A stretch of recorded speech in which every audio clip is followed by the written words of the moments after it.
مجھے اس پر کوئی بات کرنے دی جاتی تو میں کیا کرتا کہ جی میں تحریک لبیک والوں سے رابطہ کرتا. میں ان سے پہلا سوال یہ پوچھتا کہ یہ بتاؤ کہ جب غزہ میں حماس نے اسرائیل کے ساتھ امن معاہدہ کر لیا ہے تو آپ کو کیا ضرورت ہے کہ جناب آپ ایک جلوس نکال رہے ہیں؟ جب وہ معاہدہ کر رہے ہیں، وہ امن چاہتے ہیں، تو آپ کس چیز کا احتجاج کر رہے ہیں؟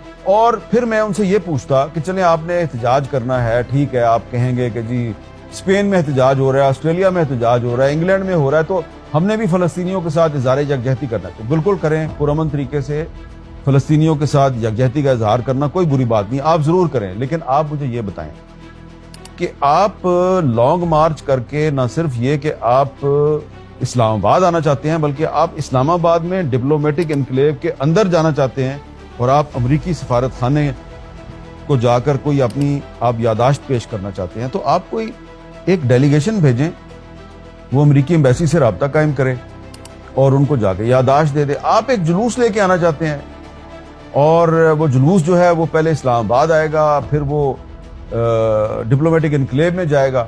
تو جب وہ جلوس ڈپلومیٹک انکلیو میں چلا جائے گا تو پھر وہاں جو ساری ایمبیسیز ہیں وہ کیا سوچیں گے کہ جی یہ پاکستان جو ہے یہاں پر کوئی بھی جلوس جو ہے وہ ڈپلومیٹک انکلیو میں آ سکتا ہے. تو میں ان سے بحث کرتا، صرف میں نہیں، باقی جو صحافی ہیں وہ بھی ان سے بحث کرتے.